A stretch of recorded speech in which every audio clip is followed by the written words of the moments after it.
सभी साथियों को नमस्कार। Good morning all of you. Super TET Sankalp में आप सभी का स्वागत है।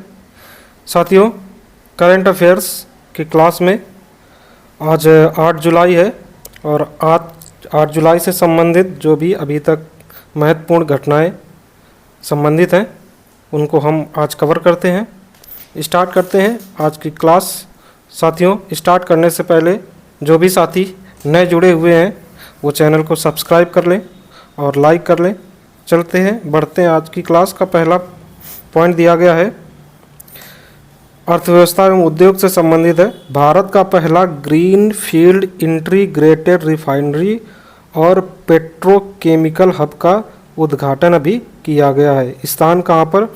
पचपदरा बालोतरा जिला, राजस्थान में उद्घाटन किया गया है प्रधानमंत्री नरेंद्र मोदी के द्वारा। ये कंपनी राजस्थान रिफाइनरी और HPCL का ज्वाइंट उत्पाद या वेंचर्स है। इसकी लागत 79,450 करोड़ रुपए है। इसकी क्षमता 9 मिलियन मीट्रिक टन रिफाइनिंग प्रतिवर्ष की होगी।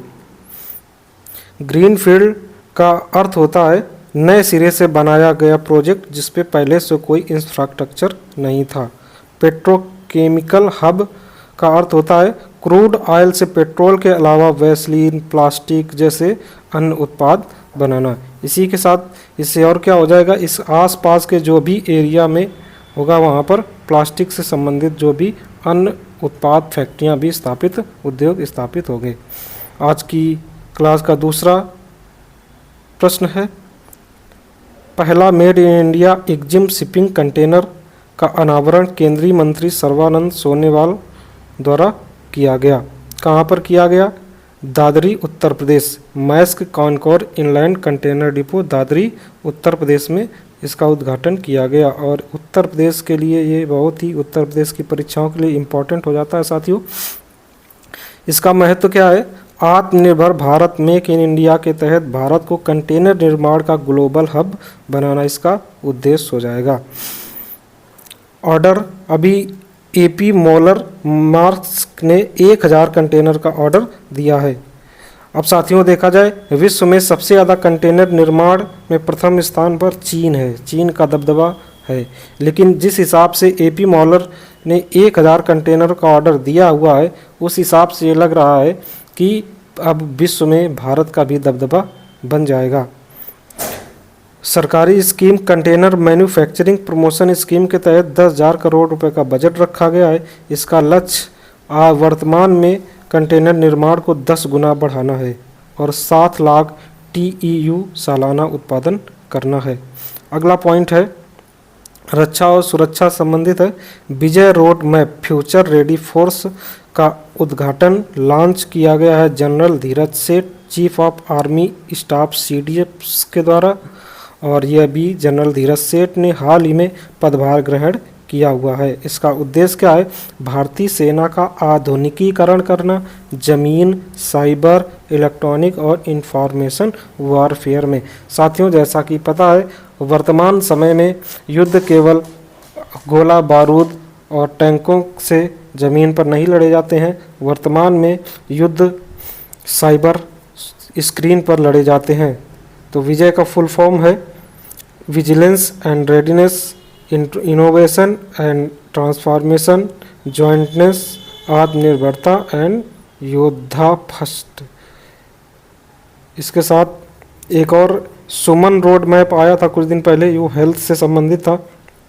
अगला है BRICS anti drug agency meeting. तो साथियों, ब्रिक्स 2026 की जो बैठक है इसका अध्यक्षता इस बार भारत कर रहा है।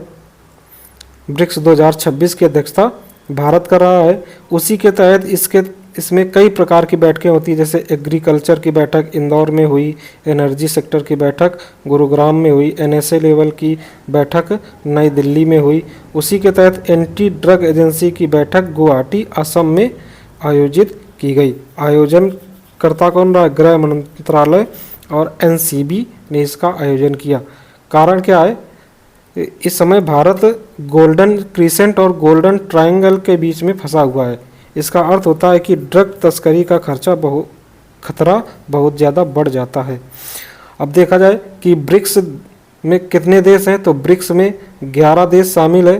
पहले ये भारत, ब्राज़ील, रूस, चीन का संगठन था, फिर इसमें दक्षिण अफ्रीका जुड़ा, इसके बाद सऊदी अरब, यूएई, मिस्र, ईरान, इथोपिया और इंडोनेशिया मिलकर के ये 11 देशों का संगठन हो गया है। अगला है भारत माली एक्सपोर्ट प्रमोशन फोरम। स्थान बमाको, माली की राजधानी है। बायलेटरल ट्रेड फाइनेंशियल ईयर 24-25 में कितना रहा? 55% वृद्धि के साथ $326 मिलियन रहा। राजधानी बमाको, माली के मुद्रा वेस्ट अफ्रीकन फ्रैंक, भाषा फ्रेंच हो जाएगी। मुख्य निर्यात, माली जो मुख्य निर्यात है वो सोना और कपास का मुख्य निर्यात करता है। अभी हाल ही में भारत और माली के बीच व्यापार में तेजी वृद्धि दर्ज की गई है। अगला है Bharat untied consumer protection meeting chair करेगा, मतलब होल्ड करेगा। कब? 6 से 8 जुलाई के मध्य इसका कार्यक्रम चल रहा है। स्थान जिनेवा, स्विट्जरलैंड में।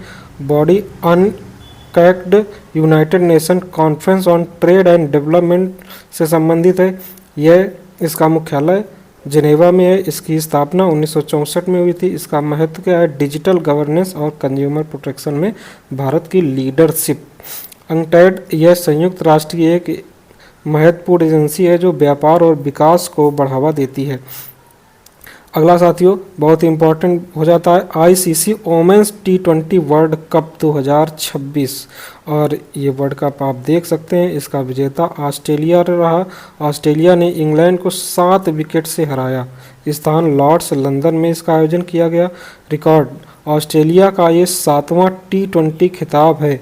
इस खिताब में बिना मैच हारे, एक भी मैच हारे टूर्नामेंट ऑस्ट्रेलिया ने जीत लिया। अगला पॉइंट है वाराणसी के बिस्किट ओमान में निर्यात किए गए। कंपनी कौन सी है? MS Shri Tripti Balaji industries private limited Varanasi. ये भारत और ओमान के मध्य CEPA के तहत कॉम्प्रिहेंसिव इकोनॉमिक पार्टनरशिप एग्रीमेंट के तहत 700 मीट्रिक टन बिस्किट निर्यात का एक समझौता किया गया है। उसी के तहत इसका निर्यात किया गया। ये वाराणसी से कानपुर, कानपुर से जवाहरलाल नेहरू पोर्ट गया, वहाँ से ओमान के लिए शिपिंग की गई इसकी। इसमें महत्व क्या हो जाता है? भारत के फूड प्रोसेसिंग सेक्टर का ग्रोथ। भारत में FPI केवल 10% जबकि USA में 55% हो जाता है। अगला पॉइंट है प्रेरणा पार्क का शिलान्यास।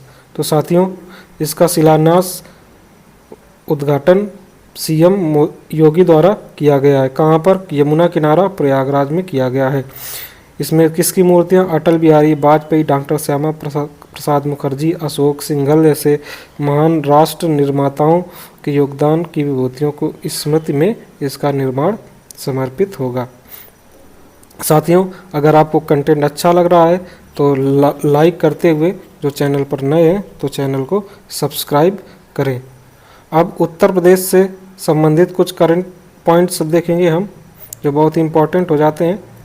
अभी उत्तर प्रदेश में हाल ही में आम महोत्सव का आयोजन किया गया और इस समय आम का भी सीजन चल रहा है। आयोजन कहाँ किया गया? लखनऊ में। किसके द्वारा? उद्घाटन CM योगी आदित्यनाथ के द्वारा किया गया। ये नवा संस्करण था। इसका उद्देश्य क्या है? आम उत्पादन को बढ़ावा देना और निर्यात को बढ़ावा देना इसका उद्देश्य है। यूपी की प्रमुख आम की वैरायटी कौन कौन सी है? लंगड़ा ये वाराणसी का है। मलिहाबादी या दशहरी लखनऊ का है। चौसा सहारनपुर का हो जाता है। रटौल ये बागपत का हो जाता है। यूपी आम उत्पादन में हर साल टॉप पर रहता है, प्रथम स्थान पर रहता है। यूपी के कुछ अन्य महोत्सव जो GK से भी संबंधित हैं। ताज महोत्सव का आयोजन आगरा में किया जाता है। ये 10 दिवसीय होता है, 18 से 27 फरवरी तक चलता है। सराना महोत्सव ये मेरठ में आयोजित किया जाता है, ईसाई महोत्सव है। काली महोत्सव फर्रुखाबाद में आयोजित किया जाता है, जैन महोत्सव है। आयुर्वेद महोत्सव झांसी में आयोजित किया जाता है। स्ट्रॉबेरी महोत्सव झांसी में आयोजित किया जाता है। अगला है रूपम संस्थान। स्थान लखनऊ में CM योगी द्वारा उद्घाटन किया गया।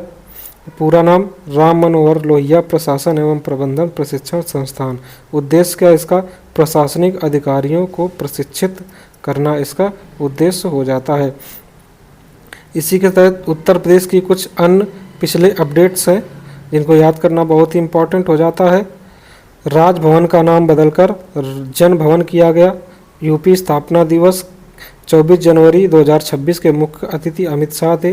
भारत का पहला ग्लास म्यूजियम फिरोजाबाद में बनाया जा रहा है। वन डिस्ट्रिक्ट वन कुजन परियोजना 24 जनवरी 2026 को शुरू की गई। इसका उद्देश्य हर जिले की प्रसिद्ध मिठाई खाद्य पदार्थ को बढ़ावा देना है। नया डिफेंस कॉरिडोर उन्नाव में लॉन्च हो रहा है। पहले से 6 डिफेंस कॉरिडोर उत्तर प्रदेश में संचालित हैं। भारत नेपाल मैत्री महोत्सव उत्तर प्रदेश के 8 जिलों में, जो तराई जिले हैं, गोरखपुर, कुशीनगर, बलरामपुर, देवरिया और श्रावस्ती, इधर के जो भी 8 जिले हैं, यहाँ पर इसका आयोजन किया जा रहा है। एआई से सुनवाई वाला पहला जिला ये संभल हो जाएगा। पहला पशु जन्म नियंत्रण संस्थान लखनऊ में निर्माण किया गया। नौसेना सौर संग्रहालय लखनऊ में निर्माण चल रहा है। इसी के साथ साथियों कुछ अन्य अपडेट्स भी हैं जो जीआई टैग से संबंधित हैं। अभी 8 नए उत्पादों को जीआई टैग मिला हुआ है, जिसमें हिमाचल प्रदेश में कुल 17 जीआई टैग हो गए। जीआई टैग का अर्थ होता है भौगोलिक संकेतक, ये वस्तु की गुणवत्ता बताते हैं। भारत का पहला जीआई टैग दार्जिलिंग चाय को प्रदान किया गया था। इसी के साथ अंतरिक्ष से संबंधित एक क्वेश्चन है। स्काई रूट एरोस्पेस ये भारत का पहला प्राइवेट एरोस्पेस है। अभी इसने हाल ही में विक्रम 1 का भारत का पहला निजी रूप से विकसित ऑर्बिटल क्लास रॉकेट होगा। इसका निर्माण स्काई रूट एरोस्पेस द्वारा किया जा रहा है। परीक्षण अगस्त से सितंबर 2026 में प्रस्तावित है। इससे पहले विक्रम एस का परीक्षण हो चुका है। अगला है यूरोपीय संघ की अध्यक्षता की बैठक कब होगी? ये जुलाई से दिसंबर के मध्य आयरलैंड में आयोजित की जाएगी। पहली बैठक की थीम क्या होगी? एकता में ही शक्ति है। अगला है रक्षा और विदेश से संबंधित है। Unicorn radio antenna Bharat Japan के मध्य सह विकास समझौता हुआ है। वर्तमान में विदेशी मुद्रा भंडार में चीन प्रथम और भारत 5वें स्थान पर है।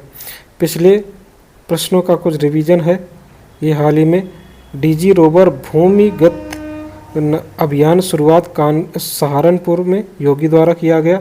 अगला है Kanpur Kabrai green field highway की लागत 7,145 करोड़ रुपए, जिसे केंद्र सरकार द्वारा भी लागू किया एनओसी प्रदान की गई है।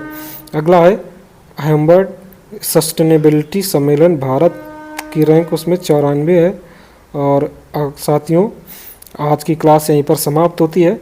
और आज कल के लिए क्वेश्चन दिया गया है होमवर्क।